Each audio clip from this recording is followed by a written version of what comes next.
question, are rich people, like, evil? There's been a few different ways that researchers have tried to tackle this question. One study looked at the behavior of cars flowing through a busy four-way intersection. They found that people driving luxury cars were more likely to cut off other drivers rather than wait their turn. Luxury car drivers were also more likely to cut a pedestrian off, even after they made eye contact with them.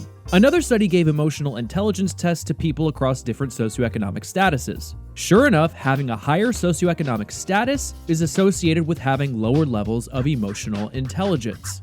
Meanwhile, another study asked subjects across different socioeconomic levels to self-report on feelings of compassion for others. Even before controlling for factors like ethnicity, religion, gender identity, and so on, the study not only found a similar result, but also showed that their sense of empathy increased as their income decreased. So at least initially, it seems the answer is yes. But now the question is this: does wealth kill compassion? Does having less compassion help you gain wealth? Or is there a third factor at play that we're simply not seeing? In a follow-up study, they had participants spend a few minutes comparing themselves either to people who were better off or worse off than they were. Then they were shown a jar of candy and told that they could take as much as they wanted, and that anything that they didn't take would be given to children in a nearby lab. Those who spent time thinking about how they were better off than others ended up taking significantly more candy for themselves. In other words, when it comes to the question of wealth and empathy, money itself doesn't seem to be the culprit. The main thing that appears to corrupt people is the thing that money brings, which is power.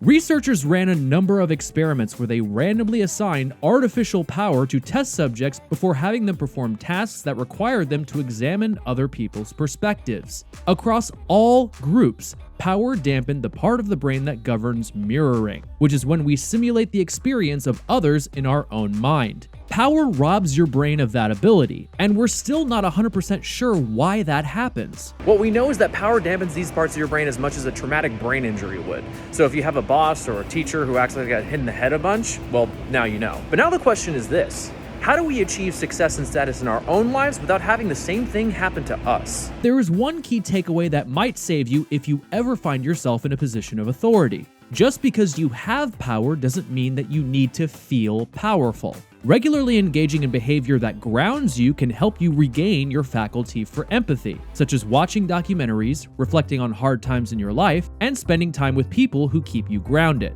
All those can make sure that you don't get too drunk on your own power. So if someone in your orbit is on the verge of going full Scarface, be sure and send them this video. Then you can lay back and keep stimulating your mind with a bit of this.